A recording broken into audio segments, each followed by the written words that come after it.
Hello, welcome to Laser Cut Jigsaw Puzzle. My name is Ken from the Digital Services Department. To complete this tutorial, you will need to download a free software called Inkscape, which we will use to create our designs. After your design is complete, please email the file to digitalservices@balibrary.org. Also, feel free to email me with any questions you have regarding this tutorial. Here are some examples of what the completed jigsaw puzzle will look like. They will measure about 8 inches by 6 inches. Because the laser cutter just simply burns a design into the wood, you can see that this will not be a colorful puzzle. Your design will be black and white. But even with a lack of color, you can make some fun and interesting designs. After the puzzle is cut, all the pieces will be disconnected, so it's up to you to solve your own puzzle once you pick it up. First, let's download Inkscape. In a browser, go to inkscape.org and then hover over the Download tab and click Current Version. If you have a Windows computer, click Windows and then click 64-bit. If you have an older computer, you may need to download the 32-bit version. And if you have a Mac computer, simply just click this Mac OS button and the download will start instantly. And then just follow the rest of the prompts to complete the installation on your computer. Now let's create the outlines for our puzzle pieces. Go to puzzle.telegnom.org. This is a website for generating puzzle pieces. So let's start by adjusting the size. I'm going to type in 200 millimeters by 148 millimeters. This size is just slightly smaller than 8 inches by 6 inches.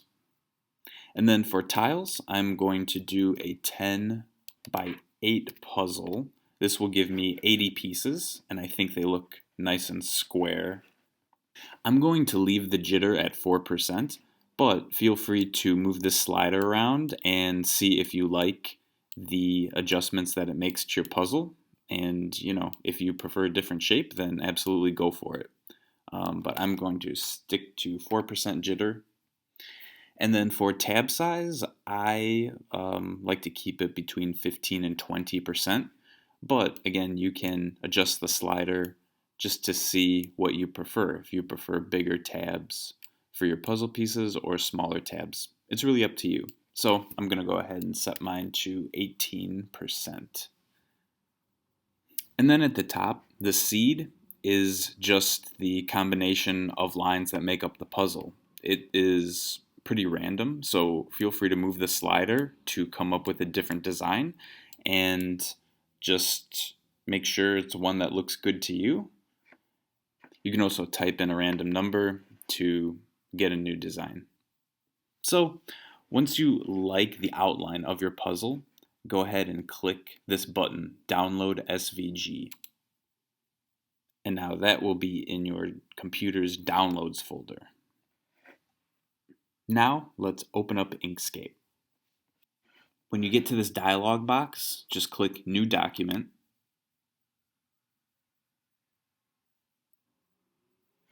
And then go ahead and expand the window. So this is what Inkscape looks like by default. So let's first set up our document size. Go up to File, and then choose Document Properties. Let's change our display units to inches. And then also this units, we will have to change that to inches as well. Okay, so now let's type in a width of 12 and then a height of 6. And again, it should be in inches. So now we've adjusted the size of our document, and you might not be able to see the whole thing. A quick way to do an auto zoom is to hit the 5 key on the keyboard. And then we see the whole document in the frame. Next, let's go ahead and import our puzzle outline. Go up to File, and choose Import. And then in your Downloads folder, it will be called jigsaw.svg. Click Open, and then click OK. Alright, so now we see that our puzzle outline is imported. If you want to zoom in to see it better, then tap the plus key on the keyboard. If you want to zoom out, hit the minus key on the keyboard. And also, you can scroll left to right or up and down with the bars on the sides. Before we get started with your design, I just want to show you an example of the design that I have already made. So when you are designing your puzzle, just keep in mind that there may be a couple blank pieces with nothing on them. And so my goal is to limit the amount of blank pieces, because the more blank pieces with no etching, it's going to be a lot harder to solve the puzzle later.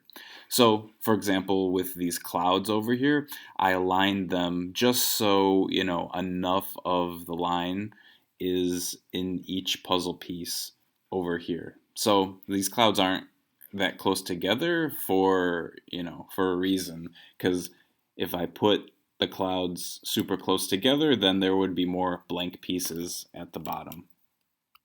So the design is totally up to you, but I just want to give you a heads up that if you don't put images on every piece, then it's going to be harder to solve later on. And so basically what I did is I brought several images into the puzzle and I just aligned them however I wanted. So this bridge is a separate piece, the birds are a separate piece, and the sun is separate, and then all these clouds are just individual pieces. So the alignment of your pictures is important. Okay, so now back to our blank design here. One thing that I like to do is change these lines to red just to distinguish it from the black and white pictures that I'm going to import. So to change the color, just choose the outline here and then right click on red and then click Set Stroke, and then that will change it to a red color. It's pretty subtle, but I just prefer to do it that way. Now let's get images to fill up this design. So now I'm going to search the internet for images to use.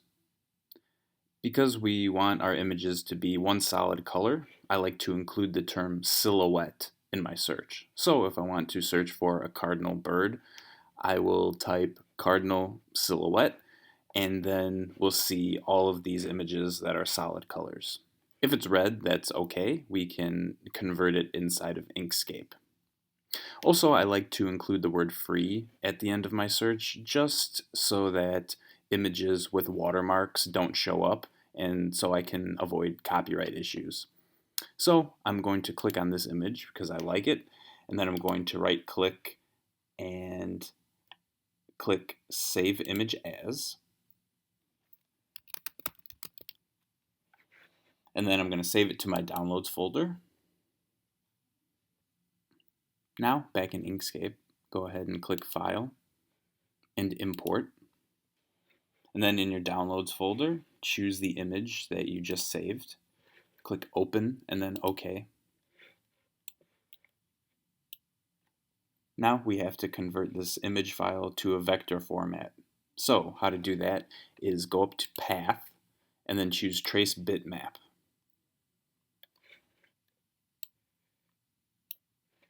And I'm going to click Update over here. And so now we see a preview of what the image will look like.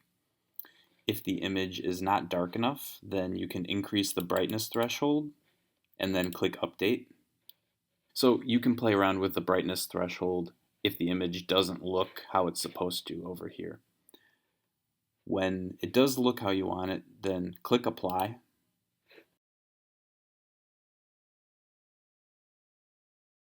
In this case, it's pretty obvious which image we want to delete. We want to delete the original here. If your original picture was black, then an easy way to tell which one to delete is just hover your image over the side here, and the image we want to keep is the one that this outline is going to pass through. You can see this gray outline going through here. The JPEG or PNG image, the line won't pass through the background. So we want to delete that one.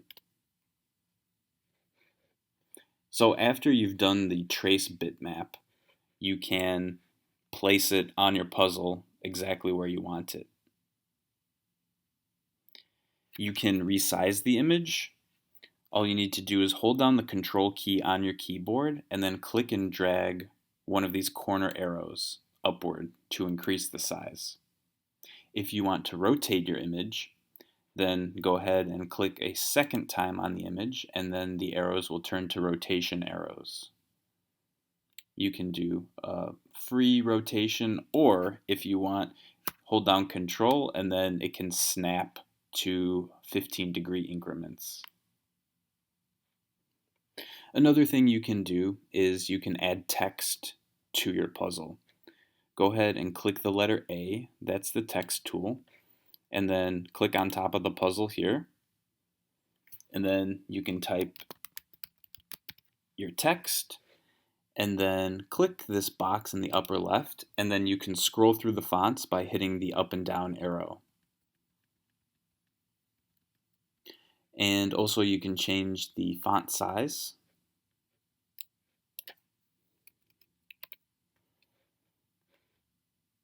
And just be aware of the placement of all of your images and text so that most of the puzzle pieces are covered by something.